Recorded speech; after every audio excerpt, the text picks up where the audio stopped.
اعوذ باللہ من الشیطان الرجیم بسم اللہ الرحمن الرحیم السلام علیکم ورحمۃ اللہ وبرکاتہ۔ آج کا سوال ہے کہ کن چیزوں سے وضو ٹوٹ جاتا ہے یا وضو توڑنے والی چیزیں کون سی ہیں؟ درج ذیل چیزوں سے وضو ٹوٹ جاتا ہے۔ پیشاب اور پخانہ کرے تو اس سے بھی وضو ٹوٹ جاتا ہے۔ ہوا خارج کرنے سے وضو ٹوٹ جاتا ہے۔ مزی نکلنے سے اور اس سے وضو سے پہلے استنجا بھی کرنا چاہیے۔ استخاصہ یعنی وہ خون جو حیض کے علاوہ کسی بیماری کی وجہ سے آتا ہے۔ شرمگاہ کو بغیر کپڑے کے ہاتھ لگنے کے۔ بعض لوگ کپڑے تبدیل کرتے ہوئے خیال نہیں کرتے اور ان کا ہاتھ شرمگاہ کو لگ جاتا ہے اور بعد میں وہ وضو نہیں کرتے۔ اسی طرح بعض خواتین چھوٹے بچوں کو صاف کرتی ہیں لیکن وضو نہیں کرتی، جبکہ ان کا ہاتھ چھوٹے بچوں کی شرمگاہ پر لگتا ہے۔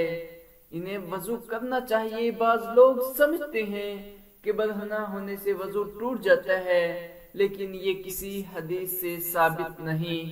گہری نیند سے جو لیٹے یا ٹیک لگانے کی صورت میں، کیونکہ اس میں آدمی کے حواس قائم نہیں رہتے اور اسے ہوا خارج ہونے کا احساس نہیں ہوتا اور اسے یہ بھی علم ہوتا ہے کہ اس کا ہاتھ اس کی شرمگاہ پر لگا ہے یا نہیں۔